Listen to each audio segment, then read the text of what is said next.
চমৎকার একটা পরিবেশ। এটা হলো সাতক্ষীরা জায়গার রাজ্জাক পার্ক বলে। এখানে আছে শিল্পকলা একাডেমি, সাতক্ষীরা জেলার শিল্পকলা।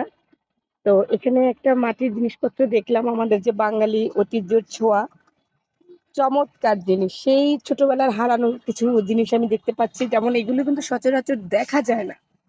দেখেন মাটির পাত্রগুলো, এগুলা মাছ টাছ ধোয়া যায়, ভর্তা বানানো যায়।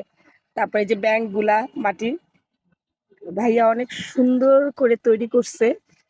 সত্যি ভালো লাগে না এই জিনিসগুলো। মানে এখানে একদম অরিজিনাল যে বাঙালির যে ছোঁয়াটা, আমি সেটা দেখতে পাচ্ছি। অনেক সুন্দর। আমি হলো এই যে কারিগর, মানে করতেছে, বের করতেছে সুন্দর সুন্দর জিনিসগুলা।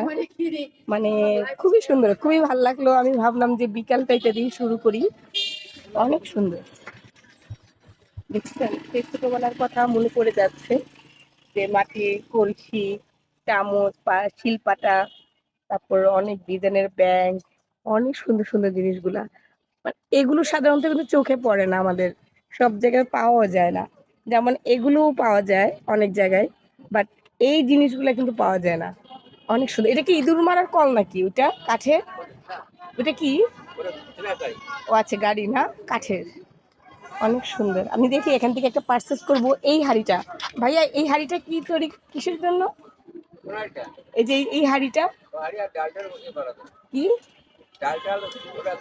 ডাল গুটার জন্য। কি ভর্তা বানানো যায়? মাছ ধোয়া যায়? মাছ ধোয়া যায়, সুন্দর পরিষ্কার হয়। যে শিং মাছ বা কিছু থাকে না, আমরা যে ঘষি, তো এই পাতিলে ধুলে খুব সুন্দর পরিষ্কার হয়।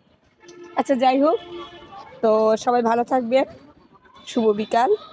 সুন্দর একটা জিনিস দেখে আসলে মনে হলো যে একটু ভিডিও করি। সত্যি চমৎকার পরিবেশ। পিছনে একটা পুকুর আছে। আল্লাহ হাফেজ।